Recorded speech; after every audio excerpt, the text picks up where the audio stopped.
Il est 7h48, Léa Salamé, votre invité ce matin est ancien candidat à l'élection présidentielle et membre du nouveau parti anticapitaliste. Bonjour à vous Olivier Besancenot et merci d'être avec nous ce Bonjour. matin. La révolution, vous l'espérez depuis des années au nouveau parti anticapitaliste. Est-ce que c'est cela que nous sommes en train de vivre? Non, c'est pas encore une révolution, mais il y a un petit air d'insurrection. Il y a un petit air d'insurrection, en tous les cas. Il y a un mouvement profond qui reste extrêmement populaire. Pour que ça soit une révolution, il faudra être encore beaucoup plus nombreux. Mais moi, qui ai fait quand même pas mal de manifestations depuis mon engagement, samedi, c'est la première fois que je perçois dans l'ambiance, dans l'air, cette détermination extrêmement forte avec des ressorts qui ne sont pas que comptables, qui ne sont pas que du domaine de ce qui est nécessaire, c'est-à-dire annuler la taxe sur les carburants, par exemple, mais qui sont aussi du ressort moral. Voilà, cette espèce de révolte contre le mépris présidentiel, qui a un orgueil absolument démesuré, qu'il l'a exprimé à maintes et maintes reprises. On se souvient, les illettrés en parlant des ouvrières, les gens qui ne sont rien, les premiers de cordée, c'est-à-dire qu'il y a un mépris pour toute la classe qui n'est pas celle des premiers de cordée. Et puis ça se voit, ça se ressent de plus en plus. Et puis la question samedi, c'était de savoir si Paris brûlait. Mm. Et il parle pas. Il parle pas. Il est en Argentine. Il attend 9 minutes pour dire dernier point sur la France. Je ne répondrai pas aux questions. Je condamne les violences. Le lendemain, il parle pas. Il se met en scène. Et puis aujourd'hui, il parle pas. Donc il est temps qu'il parle et puis qu'il dise des choses peut-être. Alors, il parle pas, vous dites, il a beaucoup parlé dans son itinérance mémorielle. On l'a vu au contact des gens, il a parlé, il a donné des interviews. Quand il parle, on dit il parle trop. Quand il parle pas, on dit il parle pas. C'est compliqué aussi, non? Alors sur l'itinérance mémorielle, je pense que c'est là où en fait il a construit le mouvement lui-même, hein. Il a été plus efficace que nous tous réunis pour construire la mobilisation. Donc là simplement on parle plus de parler dans ces circonstances-là, on parle de répondre, de répondre.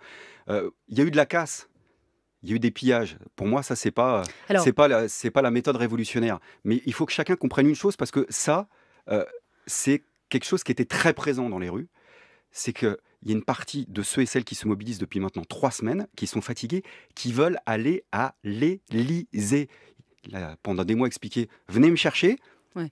Aujourd'hui, il y a une partie des manifestants qui: «On veut aller à l'Élysée». Pourquoi? Pas pour le plaisir de le voir, pour qu'il rende enfin des comptes, qu'il s'exprime et qu'il donne des mesures. Et la Est-ce que question vous qui se pose, c'est est-ce qu'il condamnez, sera capable? est-ce que vous condamnez les violences qu'on a vues à Paris samedi? Mais moi, je veux dire, la casse pour la casse, les pillages, même brûler d'ailleurs des bâtiments. Je dis ça parce que de mémoire, ça peut être extrêmement dangereux, hein. Je me souviens qu'il y a eu des mouvements de grève générale en Grèce où il y avait eu, de mémoire 3 ou 4 morts et ça avait bloqué la mobilisation elle-même.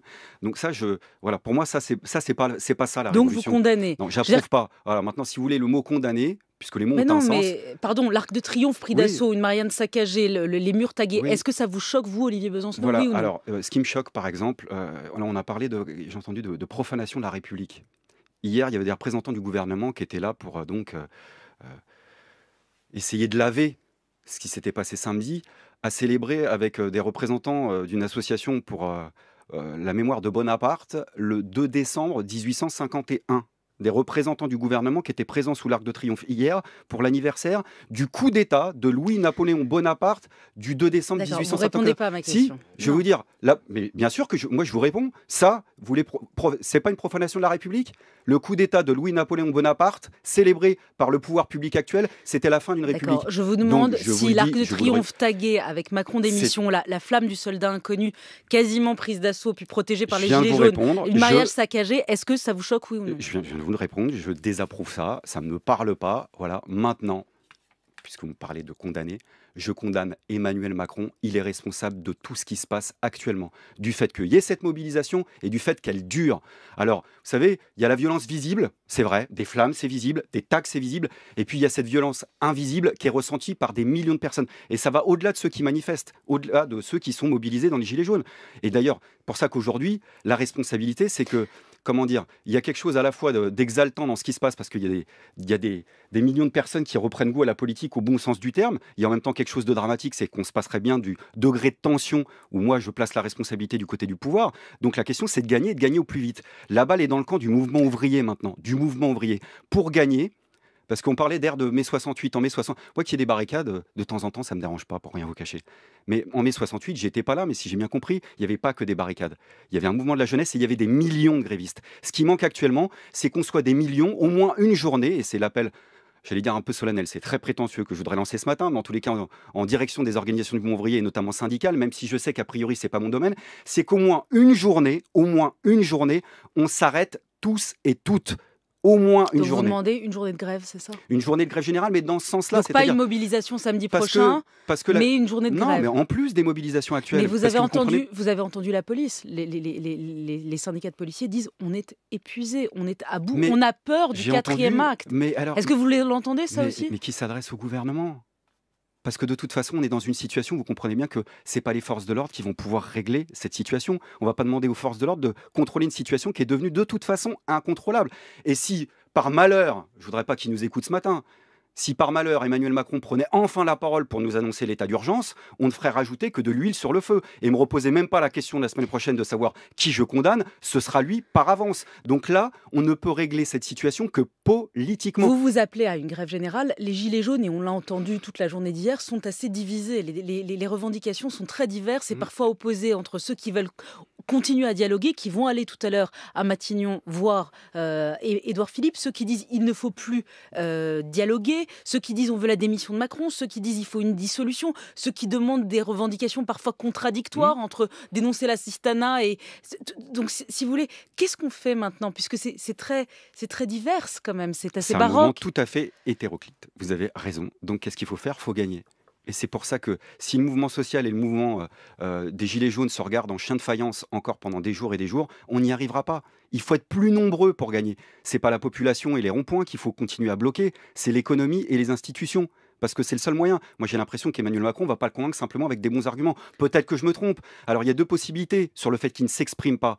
Soit c'est parce qu'en effet, il a ce mépris de classe complètement disproportionné, ce qui fait qu'il ne comprend même pas ce qui est en train de se passer dans le pays. C'est pas exclure. Soit il est incapable, ce qui n'est pas exclure non plus. Peut-être même les deux à la fois. Est-ce que vous demandez la démission d'Emmanuel Macron, comme on l'a entendu dans la bouche de François Ruffin hier? Écoutez, si soit il lâche du lest... et il cède quelque chose, soit il cède sa place, oui, et il doit partir, bien sûr. Mais pardon, est-ce qu'il n'a pas encore la légitimité des urnes? Est-ce qu'on n'est pas encore dans un régime démocratique? Non, je vous pose la question, il y a eu des élections il y a un an et demi. Je les avais suivis, Léa Samalé, je me souviens bien, il y a eu des élections. Je me souviens aussi dans quelles circonstances il a été élu, 43% du corps électoral, sans parler de ceux qui ont voté par défaut. D'accord, à la fin des fins, il a obtenu 66% des votes face à Marine Le Pen. C'est-à-dire qu'on en était tellement tous convaincus que lui-même, le premier, en était convaincu, puisqu'il a commencé à agir par ordonnance, c'est-à-dire qu'il n'avait même pas confiance dans son propre Parlement. Je rappelle qu'on n'est pas de rien, c'est pas la première fois qu'il se prend une claque sociale. Il y a eu quand même la séquence du printemps, où il y avait déjà ce problème de légitimité qui était posé. Il le sait depuis le départ. Et donc la question qui se pose, c'est que la Macronie, quand ça marche, ça marche. Puis dès que ça bug, peut-être que ça plante complètement. Et peut-être que ce sera le bug caractérisé. Et je pense qu'autour de lui, et c'est le propre, vous savez, d'une crise politique, et on vit une crise politique terrible, c'est qu'autour de lui, j'imagine qu'il y en a qui doivent se dire mais il va quand même pas faire ça, il va parler. Puis non, il parle pas, et puis tout le monde l'accompagne en disant t'as raison Emmanuel, t'as un bon, tu continues. C'est-à-dire on va dans le mur et on continue, c'est le propre d'une crise politique, une dynamique où les forces sociales vont dans le mur. Donc, comment la Ve République peut-elle survivre à ce qui se passe aujourd'hui? Est-ce peut-être qu'on est en train de vivre les derniers moments de la Ve République? Peut-être que c'est ça qui est en train de se passer. Peut-être qu'on est en train de vivre un événement politique fondateur qui, si il démarre sur la base d'une victoire sociale, peut tout reconfigurer dans le bon sens. Mais ça nécessite que ça se reconfigure sur de bonnes bases. Or, il y a une course de vitesse, il y a aussi une partie de l'extrême droite qui cherche à instrumentaliser ce qui est en train de se passer. Ça peut être une émeute, avec la foule anonyme, avec la plèbe. Ça peut être un mouvement massif, une grève générale, à caractère insurrectionnel, avec des instincts, je dirais, politiques progressistes, d'émancipation. Mais il y a une course de vitesse qui est en train de se nouer actuellement. Olivier Besancenot était notre invité. Merci à vous et belle journée. Merci à vous. Merci Léa, on se retrouve à 8h20.